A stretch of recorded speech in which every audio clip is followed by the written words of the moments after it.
ان کو تم نے مردہ نہیں کہنا. یہاں پہ حکم کیا ہے؟ نہیں کہنے کا. ان کو تم نے مردہ نہیں کہنا بلکہ وہ زندہ ہیں اور ایسی حیات میں ہیں کہ تم اس کا تصور نہیں کر سکتے. تمہیں اس حیات کا حقیقی معنوں میں شعور نہیں ہے. اللہ تعالیٰ یہاں پہ حکم کیا دے رہا ہے کہ تم نے ان کو مردہ بھی نہیں کہنا. وہ تو زندہ ہیں لیکن ان کی حیات اخروی کا تمہیں اندازہ اور شعور نہیں ہے. یہ بات آئی ہے ضمنی طور پہ تو یہ عقیدے کا بھی ایک مسئلہ ہے. پہلے میں اسی سے ملتی جلتی ایک اور آیت آپ کے سامنے رکھتا ہوں. یہاں پہ تو کہا گیا کہ ان کو مردہ نہیں کہنا اور دوسری آیت میں کیا کہا گیا؟ ان کو مردہ گمان بھی نہیں کرنا. ایک تو ہے صرف کہنا, ایک ہے سوچنا. ہے تو مردہ ہی ہیں. وَلَا تَحْسَبَنَّ الَّذِينَ قُتِلُوا فِي سَبِيلِ اللَّهِ أَمْوَاتًا بَلْ أَحْيَاءٌ عِندَ رَبِّهِمْ يُرْزَقُونَ. یہ دونوں آیتوں میں مماثلت ہے لیکن حکم کا فرق ہے. پہلا حکم کیا نازل ہوا؟ ان کو مردہ کہنا نہیں. اور دوسرا حکم کیا نازل ہوا؟ ان کو مردہ سمجھنا نہیں. پہلا حکم ہے کہنا نہیں اور دوسرا حکم ہے مردہ سمجھنا نہیں. پہلے حکم میں اللہ تعالیٰ نے ایک بات واضح کر دی, ان کی ایک زندگی ہے. دوسری آیت میں بھی ہے ان کی ایک زندگی ہے. ایک زندگی ہے جس کا تم شعور نہیں رکھتے, لیکن اس شعور نہ رکھنے کے اندر سے اللہ نے کچھ شعور تمہیں دے دیا. وہ کیا ہے؟ عند ربہم یرزقون. تم ان کی پوری حیات کا, پوری کی پوری اخروی زندگی کا گمان اور شعور نہیں رکھتے, لیکن میں رب تمہیں اتنا بتا دیتا ہوں وہ آخرت میں بھی, وہ اخروی زندگی کے اندر بھی, وہ حیات برزخی کے اندر بھی اللہ رب العزت کے رزق کے مزے لوٹ رہے. آپ کو میں وہ 3 مسائل اور 3 باتیں, ویسے تو عذاب قبر سے بچنے کے متعدد طریقے ہیں لیکن 3 معروف ہیں. عذاب قبر سے بچنے کے 3 معروف طریقے ہیں. ان میں سے جو سب سے آسان, کہنے کو بہت مشکل ہے لیکن سب سے پسندیدہ اور اللہ کے ہاں سب سے محبوب اور آپ کے اور میرے لیے سب سے آسان طریقہ کیا ہے؟ اللہ کی راہ میں اپنی جان کو نچھاور کر دیا جائے. جو بندہ اللہ کے راستے میں شہید ہو جاتا ہے یا اللہ کے راستے میں کٹ جاتا ہے اس کو عذاب قبر نہیں ہوتا. یاد رکھیے وہ سیدھا, یہ بھی صحیح حدیث سے ثابت ہے کہ جس وقت شہید کو وہ لمحہ آتا ہے کہ شہادت کا لمحہ, پچھلے جمعے میں وہ سارے فضائل آپ کے سامنے رکھے تھے, بالکل اسی وقت اس کی روح کو پرندوں کے قالب میں ڈال دیا جاتا ہے اور وہ پرندے جنت کے چشموں سے, جنت کے پھلوں سے خوراک حاصل کرتے ہیں اور پھر عرش عظیم کے سائے میں جو سونے کی قندیلیں لٹکی ہوئی ہیں وہاں پہ اپنے گھونسلوں کا بسیرا کرتے ہیں. یہ وہ عذاب قبر سے بچنے کا سب سے پہلا طریقہ ہے.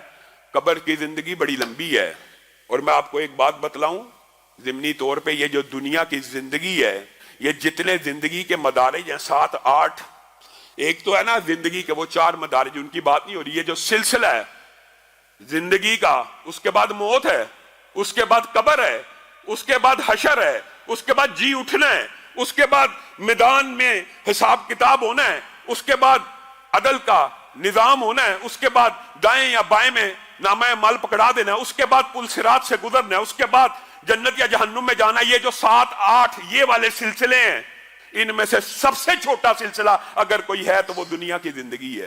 اور ہم اسی دنیا کی زندگی کو اس طرح گزارنا چاہتے ہیں جیسے یہی حقیقی ہے. یہ سب سے چھوٹا لمحہ ہے, یہ سب سے چھوٹا وقت ہے. اگلے لمحے آپ نے وہ حدیث نہیں سنی ہوئی کہ صرف حساب کتاب میں صرف ابتدا کا اور انتہا کا فرق یہ ہے, ایک غریب مسلمان کا حساب ایک مالدار مسلمان سے 500 سال پہلے ہو جانا ہے. آپ نے اس دن کو کیا سمجھا ہوا؟ نیک مسلمان کی بات کر رہا ہوں. جو بد ہیں ان کے لیے تو وہ دن بڑا مشکل اور سنگین ہے, نیکوں کے لیے بھی سنگین ہے. اس سنگینی کے عالم میں بھی جو غریب اور امیر کا فرق ہے وہ یہ ہے کہ غریب بندے کا حساب 500 سال پہلے ہو رہا ہے. یہ 70 سال گزرتے نہیں ہیں. اس 70 سال کی وجہ سے انسان اپنی آخرت کو تباہ کر لیتا ہے, اپنے لیے آگ کو بھر لیتا ہے, اپنے لیے حرام کے رزق کے ذرائع اختیار کر لیتا ہے, اپنے لیے نماز چھوڑ دیتا ہے, رب کو نہیں پہچانتا اس چھوٹی سی زندگی کے لیے. اگلے سارے لمحے اگلے سارے مرحلے اس زندگی سے بڑے آنے والے ہیں. بتائیے قبر میں گئے ہوئے باو اجداد کو کتنے کتنے برس ہو چکے ہیں. اللہ نہ کرے کسی کی قبر مشکل ہے. ایک منٹ گزارنا تکلیف کا، ایک لمحہ گزارنا تکلیف کا کتنا سنگین ہوتا ہے. تو عذاب قبر سے بچنے کے جو 3 بڑے طریقے محدثین نے، شارحین نے بیان کیے، ان میں سے ایک یہ ہے کہ اس بندے کو عذاب قبر نہیں ہوتا جو بندہ شہید ہو جاتا ہے. دوسرا بات آئیے ضمنی طور پہ تو آپ کو یاد رہے، عذاب قبر سے بچنے کا دوسرا طریقہ کیا ہے؟ سورہ ملک کی رات کو سونے سے پہلے تلاوت کرنے والے کو سورہ ملک اپنی آغوش میں لے لیتی ہے. قبر میں عذاب بھی آنے لگتا ہے تو سامنے آ جاتی ہے. ایسا نہیں ہو سکتا کہ اس کو عذاب دیا جائے. یہ مجھے پڑھا کرتا تھا، میں 30 آیتوں کی وہ صورت ہوں جو آج اس کو قبر میں بچاؤں گی. تیسری بات صدقہ. وہ جو مشکل کے وقت، وہ جو مصیبت کے وقت اپنی جیب تنگ تھی لیکن اللہ کے راستے میں دے دیا، وہ صدقہ بھی قبر کے اندر بندہ مومن کے لیے ہر عذاب کے راستے میں رکاوٹ بن جاتا ہے. یہاں سے آ رہا سامنے کھڑا ہے، اس نے 1 روپیہ تب خرچ کیا تھا جب اس کو ضرورت تھی. اس نے 1000 تب خرچ کیا تھا جب گھر میں بل آنے والا تھا. اس نے 10,000 تب خرچ کیا تھا جب خود بیوی بچوں کو روٹی کھلانی تھی، لیکن اللہ کے راہ میں دے دیا. یہ 3 معروف طریقے ہیں. یہاں پہ ایک بہت بڑا عقیدے کا مسئلہ بھی ہے. اور ہمارا، اگر آپ ان معنوں میں کہہ لیں کہ صوفیوں کا اور ہمارا اس بارے میں بہت بڑا اختلاف موجود ہے، اور یہ عقیدے کا ایک مسئلہ ہے. اللہ تعالیٰ نے شہید کے بارے میں کہا اس کو مردہ نہیں کہنا، اس کو مردہ گمان نہیں کرنا. لیکن کیا اس کو مردہ نہ کہنے سے یا مردہ گمان نہ کرنے سے مراد یہ ہے کہ وہ زندہ اسی دنیا میں ہے؟ کیا اس کی زندگی کے احکامات اسی دنیا کے مطابق لگیں گے؟ یہ وہ کج فہمی ہے، یہ وہ کم عقلی ہے جس کی وجہ سے امت کے اندر عقیدے کا بہت بڑا بگاڑ پیدا کر دیا گیا. صوفیوں نے پیدا کیا. میرے بھائیوں، شہید اللہ کے ہاں زندہ ہے، اللہ کے ہاں رزق بھی لے رہا ہے، اور ہر بندہ جو مر جاتا ہے وہ حیات برزخی میں چلا جاتا ہے. اس میں اختلاف تو ہے نہیں تھا، اختلاف جان بوجھ کے ڈالا گیا. ہم میں سے بھی جتنے بھی اہل حدیث ہیں سب حیات برزخی کے قائل ہیں. موت کے بعد ایک زندگی ہے جس کو حیات برزخی کہا جاتا ہے، وہ اس زندگی سے مختلف ہے. اس کی تفصیلات بھی قرآن و سنت میں موجود ہیں. لیکن یہ گمان کر لینا حیات برزخی کو یا شہید کی حیات کو گمان اور قیاس کرنا، اس دنیا کے اندر بھی زندہ ہیں اور دنیا کے اندر بھی آتے جاتے ہیں. اور جمعرات کو جناب روحیں آتی ہیں، جمعرات کو جو فوت ہو جاتے ہیں وہ گھر میں آتے ہیں، تشریف لاتے ہیں. اس رات کو صدقہ کرنا چاہیے، وہ گھر کا چکر لگا کے جاتے ہیں. یہ باتیں کہاں سے آئی ہیں؟ یہ نہ قرآن سے ثابت ہیں نہ سنت سے ثابت ہیں، بلکہ قرآن و سنت کے مخالف ہیں. کیوں؟ اپنی طرف سے نہیں کہہ رہا. سورہ یاسین کے اندر بھی اللہ تعالیٰ نے بھی عقیدے کے مسائل کو مخفی نہیں رکھا، پوشیدہ نہیں رکھا. یہ شریعت روشن ہے، یہ شریعت واضح ہے، اس میں ابہام نہیں ہے. ابہام ڈھونڈ ڈھونڈ کے کوئی ڈالے تو ڈالے. شہید کے بارے میں سورہ یاسین کا شہید ہے، وہ اپنے بارے میں کیا کہتا ہے؟ یا لیت قومی یعلمون، یا لیت قومی. اے اللہ، آپ نے مجھے طرح طرح کا رزق دیا، کتنی میری عمدہ میزبانی کی، کتنا میرا اکرام کیا. یا لیت قومی یعلمون، اے اللہ مجھے واپس بھیج، میں اپنی قوم کو بتاؤں کہ آپ میری کیسی میزبانی کر رہے ہیں. کون کہہ رہا ہے؟ شہید، جس کو مردہ کہنا بھی نہیں اور جس کو مردہ سمجھنا بھی نہیں، وہ اللہ کو کہہ رہا ہے مجھے واپس جانے دیجئے، میں اپنی قوم کو جا کے بتلاؤں. یا لیت قومی یعلمون بما غفر لی ربی وجعلنی من المکرمین. جو میرے ساتھ آپ نے مغفرت کا معاملہ کیا ہے، جس طرح کا میرا اکرام کیا ہے، میں جا کے بتلانا چاہتا ہوں. اللہ نے کہا یہ تو میری سنت نہیں ہے، لیکن تیری قوم کو کیا، رہتی دنیا تک، قیامت تک کے لیے میں تیری یہ بات قرآن کا حصہ بنا دیتا ہوں اور پوری دنیا کو بتلا دیتا ہوں کہ تو کیا چاہتا ہے. اگر شہید نے بھی، عام میت کی بات نہیں ہو رہی، ہمارے ہاں تو عام میتیں بھی جمعرات کو آتی ہیں، ان کی روحیں بھی آتی ہیں. یہاں پہ شہید واپس دنیا میں جانے کا اللہ سے مطالبہ کر رہا ہے، اللہ اجازت نہیں دے رہا. میرے بھائیوں، یہ آپ کو کس نے بگالتا دیا کہ مردے آتے ہیں، اولیاء آتے ہیں، شہید آتے جاتے ہیں؟ یہ سسٹم بنا ہوا جو دنیا سے چلا گیا. یہ اللہ کی سنت ہے. معجزے کے طور کے اوپر معراج کی رات میں ایک مرتبہ تو انبیاء کو مسجد اقصی پہ اتارا گیا معجزے کے طور پر، لیکن اس کے علاوہ معمول نہیں ہے کہ کوئی دنیا سے چلا جائے تو اس کو بار بار زمین پہ لایا جائے. اگر یہی بات ہوتی تو اتنے انگنت اور بے شمار نبی بھیجنے کی ضرورت پیش نہ آتی.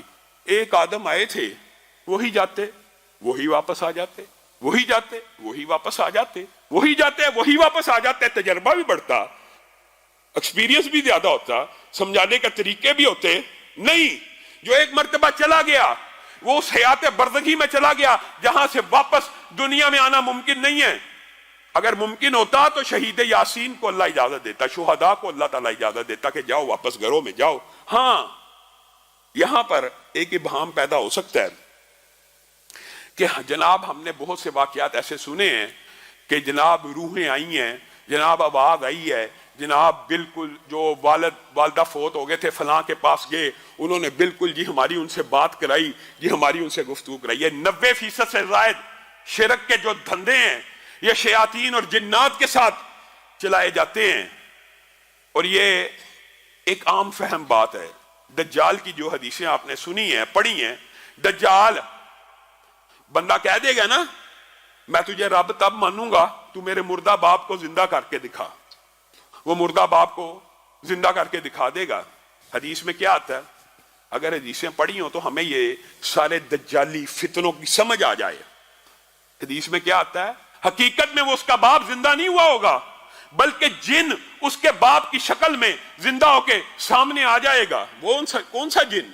وہ جن, وہ شیطان جس کو ہر انسان کے ساتھ اللہ رب العزت نے پیدا کیا. آپ کے اور میرے ساتھ ایک کرین پیدا ہوا ہے جو ہماری بچپن سے لے کے آج تک کی ساری انفارمیشن جانتا, ہمارے ساتھ پلا بڑا ہے.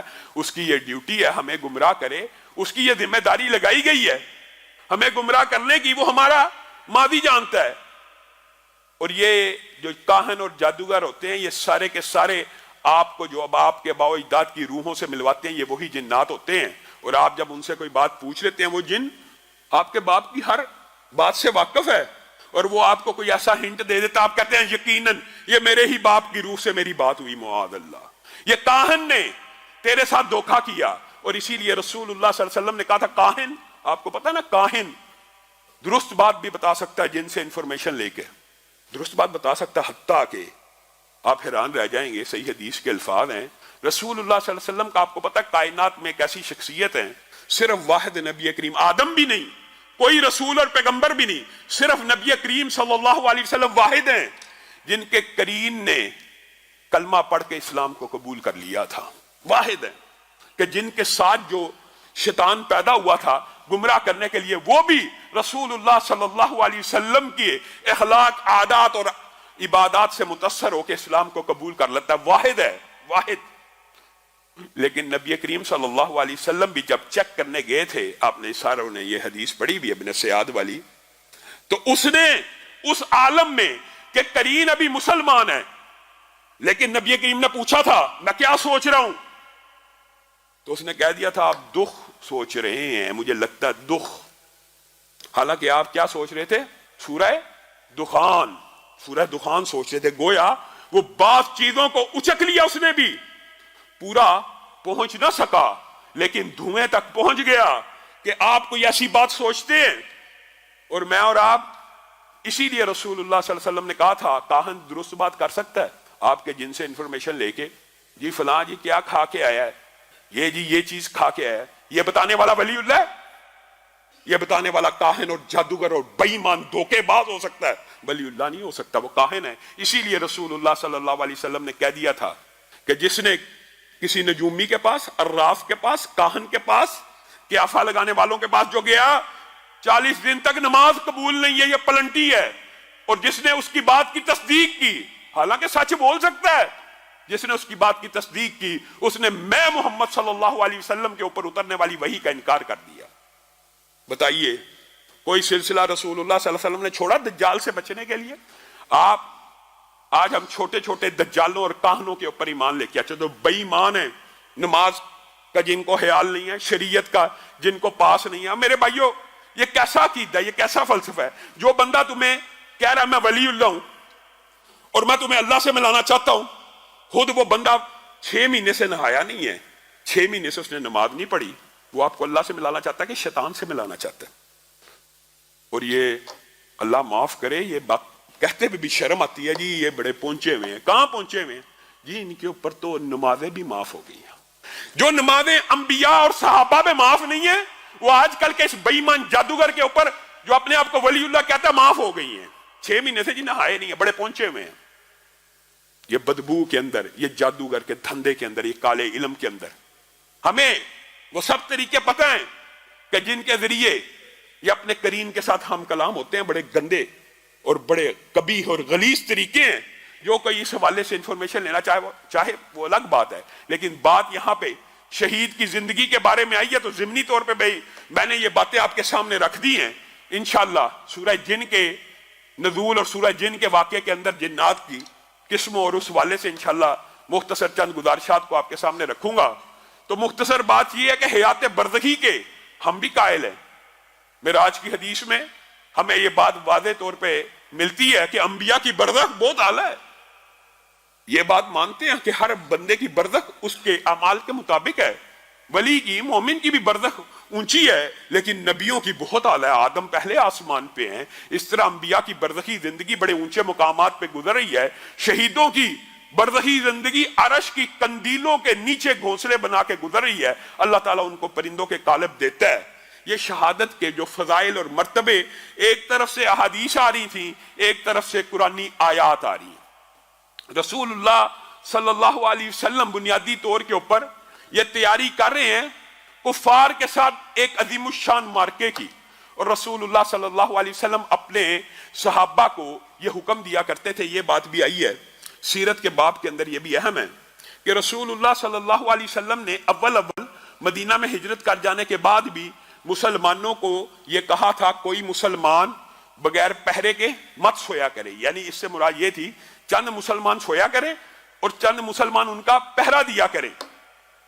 اور یہ خود رسول اللہ صلی اللہ علیہ وسلم کی اپنی حدیث سے بھی ثابت ہے کہ لیتا رجلا صالحا من اصحابی یحرسنی لیلا, کاش کوئی نیک اور متقی آدمی آج میرا پہرا دے اور میں خوب اچھی طرح سو جاؤں. ابھی یہ الفاظ کے ہیں, ادھر سے باہر سے ایک آواز آئی, کہا کون آیا؟ کہا سعد آیا ہوں آپ کا پہرا دینے کے لیے. امی عائشہ کہتی ہیں اس رات رسول اللہ صلی اللہ علیہ وسلم اتنی گہری نیند سوئے کہ آپ کے حلق سے خراٹے نکلنا شروع ہو گئے. بالعموم رسول اللہ صلی اللہ علیہ وسلم خراٹوں کے ساتھ نہیں سوتے, لیکن اس رات گویا اول جو ہجرت کے بعد کی زندگی ہے وہاں پہ رسول اللہ صلی اللہ علیہ وسلم نے مومنوں کو یہ ترغیب دی تھی. اچھا یہ بات ہو سکتا کسی کے ذہن میں آئے کہ شاید رسول اللہ صلی اللہ علیہ وسلم پہرا لگایا یا اس میں کوئی بزدلی کا عنصر ہے. ہرگز نہیں. رسول اللہ صلی اللہ علیہ وسلم سے بڑھ کر دلیر اور شجاع بھی کوئی نہیں. یہی مدینہ ہے. ایک رات لوگ ہڑبڑا کے اٹھے, کہا کیا ہو گیا؟ کہا آوازیں آ رہی ہیں مدینہ کی سرحدوں کی طرف سے. لوگ گھوڑوں کے اوپر زینوں کو کستے ہوئے مدینہ کی سرحدوں کی طرف روانہ ہوئے. کیا دیکھتے ہیں سامنے سے آمنہ کے لال آ رہے ہیں. پوچھا کیا ہوا؟ کہا آرام سے سو جاؤ, میں محمد صلی اللہ علیہ وسلم اکیلا تمہاری حفاظت کے لیے کافی ہوں اور اکیلا تمہارے دشمنوں کو بھگانے کے لیے کافی ہوں. اکیلے ہیں اور پہرے داری کا فریضہ انجام دے رہے ہیں. یہ سپہ سالار ہیں. اس سے مراد یہ نہیں کہ اگر ڈیوٹی کسی کی لگائی پہرے کی تو شاید اس میں کوئی بزدلی کا عنصر تھا. ہرگز نہیں. یہ ایک انسانی فطرت اور طبائع کے مطابق تھا. ہاں لیکن ایک دن رسول اللہ صلی اللہ علیہ وسلم اٹھے. یہ مدینہ کی ہجرت میں غزوہ بدر سے پہلے کے واقعات آپ کے سامنے رکھ رہا ہوں. اٹھے اور کہنے لگے, حکم دیا اکتبوا لی من تلفظ بالاسلام من الناس. اب یہ دیکھیے اسلامی تاریخ میں اس سے پہلے بھی مردم شماری ہوئی ہوگی, لیکن یہ اسلامی تاریخ کی پہلی مردم شماری تھی جس کا رسول اللہ صلی اللہ علیہ وسلم نے خود حکم دیا تھا. اکتبوا لی من تلفظ بالاسلام من الناس, میرے لیے وہ مردم شماری کر کے لائیے جنہوں نے اسلام کا کلمہ پڑھ لیا یا اسلام جنہوں نے قبول کر لیا ہے, مجھے وہ لسٹ چاہیے. یہ رسول اللہ صلی اللہ علیہ وسلم اصل میں تیاری کر رہے ہیں, پلاننگ کر رہے ہیں. اسلامی ریاست کو جدید بنیادوں کے اوپر استوار کرنے کی ایک پلاننگ ہے. جب مردم شماری ہوئی تو مسلمانوں کی خوشی کی انتہا نہ رہی. یہ وہی مسلمان ہیں جو ہجرت کر کے ٹھوکرے کھاتے ہوئے اپنے ہی وطن سے نکلے ہیں. ابھی 1.5 سال پونے 2 سال کا عرصہ گزرا ہے. رسول اللہ صلی اللہ علیہ وسلم نے مردم شماری کرائی تو مسلمانوں کی تعداد 1500 نکلی. 1500. تو مسلمان ایک دوسرے کو مبارکباد دینے لگے خوشی سے. ہم 1500 ہو گئے ہیں, ہم 1500 ہو گئے ہیں اور ہم پہرے میں سوتے ہیں. ہم 1500 ہو گئے ہیں اور ہم پہروں میں سوتے ہیں.